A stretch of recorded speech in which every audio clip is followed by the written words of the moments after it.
basically what I did here, removed the lower control arm, got it cleaned up, getting ready to remove the bushings, which are not in the best condition. Well, here I know I haven't they're shown removed too much, but right now we're gonna install these guys, hopefully. So let's see if they cooperate.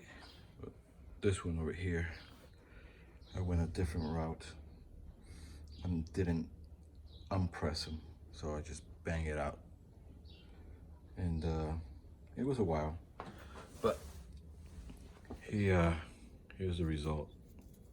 Bang them in that way, and just, well, the rest is story. So now I gotta deal with this guy. As you can see, not where center. So yeah, they need to be changed.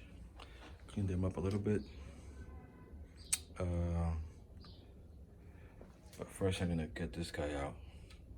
That should take me at least 2 or 3 hours, but it's part of the process.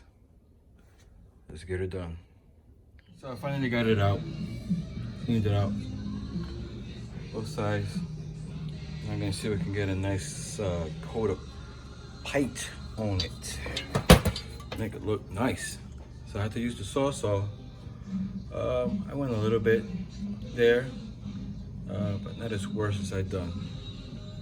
Here I just chiseled it out. So now I'm gonna finish cleaning it out, and yeah, got my bushings right here, brand spanking new. Go on.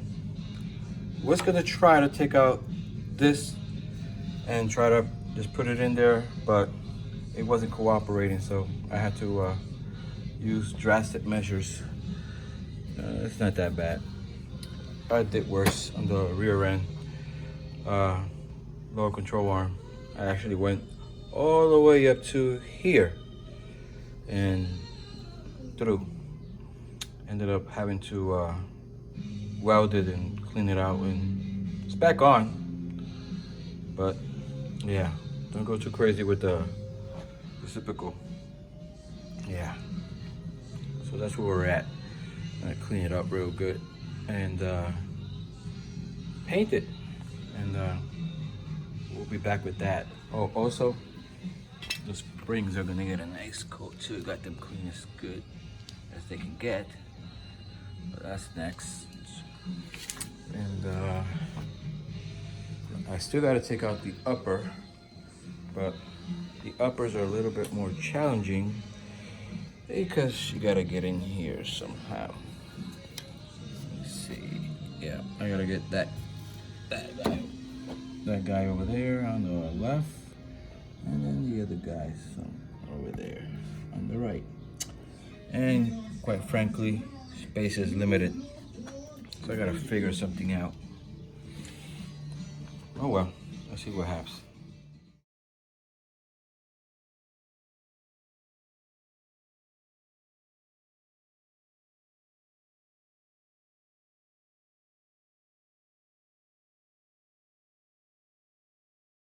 All right, so here we are, finished product. Painted, and the bushings installed. Believe it or not, this one was the easiest one to actually press in. Smacked it twice with the mallet, went right in. This one I actually had to press in, but it's looking good. It wasn't that difficult, came out really nice. And on to the next. Right now I got the bolt or the nut out, but there's always something else. So now it's hitting the header. So I got a decision to make. In order to take that out, would I loosen or take out the header, or would I try to squeeze it out of there? We'll see. So here we are, complete painted right here, this whole area. Looking really good. Painted the underside. And all the other stuff is painted. The lower, the spring, and the upper control arm. Got it. Everything nice and painted. The nuts and bolts all cleaned up. Decided to paint the spindle also because even though it's brand new, it started corroding, and it wouldn't look nice with everything else all painted.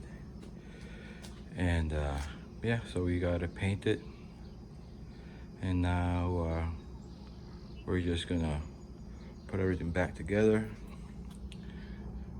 Lower control arms with brand new bushings, as you can see. The upper control arm are another issue. They're not completely pressed in. I'm gonna see if I can go to a local shop where they have an actual press, because my boy joint press is not really doing the trick, and I really want them to be seated where they belong. I went a different process, and I took the sleeves off the brand new one, because I figured since the other ones were easy to take out from the original sleeve, why go through all the trouble of banging them out? So I'm trying to squeeze the new ones in there, and it's working so far. So I just need a little bit more. Unfortunately, that press is not strong enough, and they're bubbling up towards the end. So they need a little bit more toned to be pressed in, and I don't have that. So let's see if we can go to a local shop and have them finish the job for me. In the meanwhile, I'm going to be installing the low control arms, since they were the more cooperative. So that's where we are with this. Still waiting on the blower motor to get rebuilt. I'm gonna be honest, I'm running out of patience, so to speak, because I should have been done by now, but different times, so gotta be patient, I know. So if I don't hear anything by today, I might just go ahead and buy myself a brand new one and just put that one on the shelf for now. May go the new blow motor route, so let's see what happens. All right, guys, here we go. Upper and lower on, the spring is in, axle is in. Now, the process is very simple but dangerous. Like they say, don't do this at home, but I am at home doing it. I've done it a couple of times. Involves the jack, and be very patient and careful. So spindle's in. This guy actually came out really good. Now, since I gotta wait for the blow motor, see what I'm gonna do with that. Clean up all the parts, clean this up real nice. Even though it's brand new, I'm gonna clean it up, make it look nice. When I did this, it was pretty self-explanatory, but nonetheless, you know, never done it before. Never done a lot of stuff, but you know what? You're not born learning. You learn as you go. Take your time, do it right, and be very, very careful, using all the proper tools to get the job done. So we're gonna put everything back together. I'm not gonna have time today. I gotta go to work. Considering what's going on in the world today, some of us still have the luxury of going to work. So still gotta clean all the other stuff. I'm not taking that off. I'm just gonna clean it right there where it's at. So that's where we're at. Until then.